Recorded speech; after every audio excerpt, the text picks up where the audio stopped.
we were a young band, a bunch of young guys, and just being in a band and playing is one of the great joys of a musician's life. Joey Molland wasn't just in a band, he was in Badfinger, chosen by the Beatles as one of the first and most successful to be signed by Apple Records.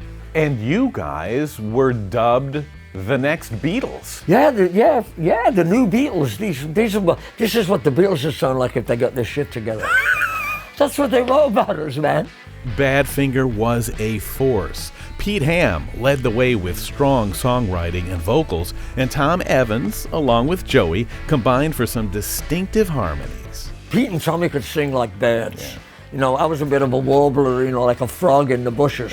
Those guys could really sing, but I had a good ear for a third part, you know what I mean? So it worked for me. But after 3 top 10 hits and 14 million records sold, the band discovered they were swindled, left virtually destitute by their agent, Stan Polly.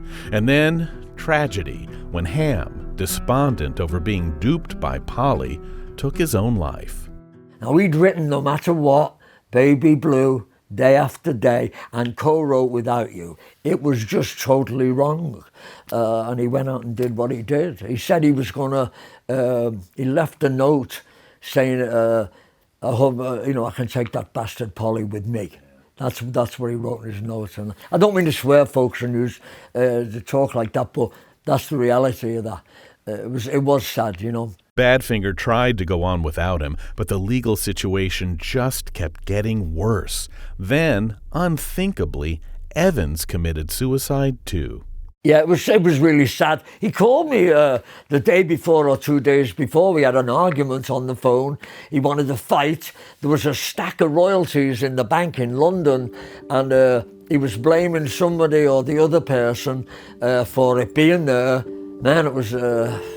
Yeah, it was a disaster. It was a complete disaster for us. Molland was devastated. He felt that somehow it was on him to pick up the pieces, to carry on, to tell their story, and share the legacy of Tom Evans and Pete Ham, and to keep the music of Badfinger alive. And at the age of 74, instead of winding down, Molland is ready to turn it up.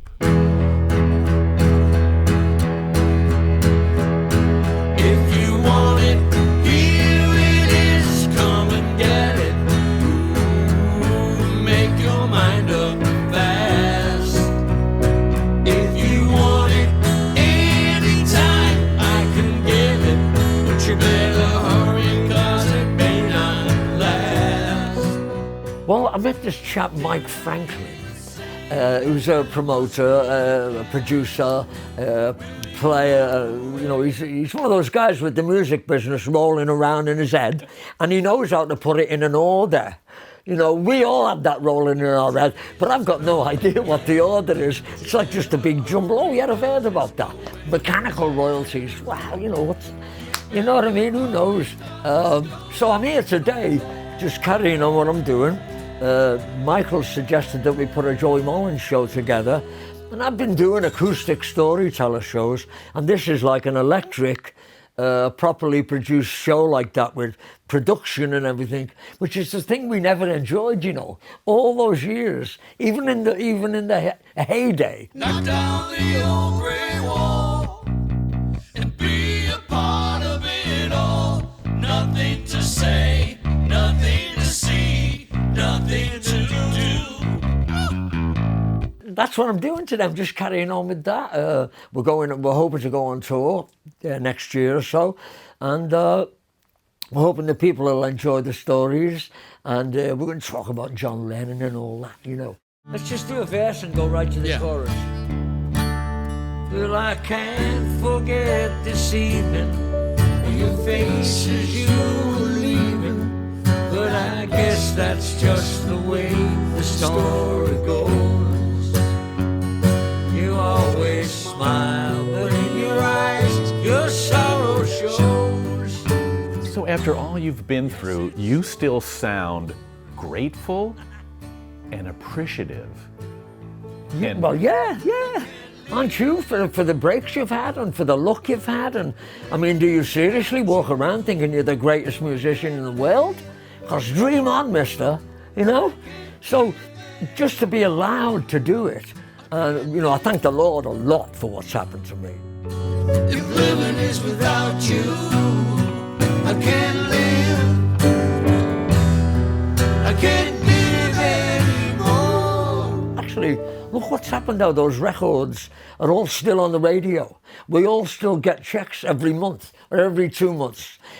We get royalty payments from Apple and the EMI and Warner Brothers twice a year.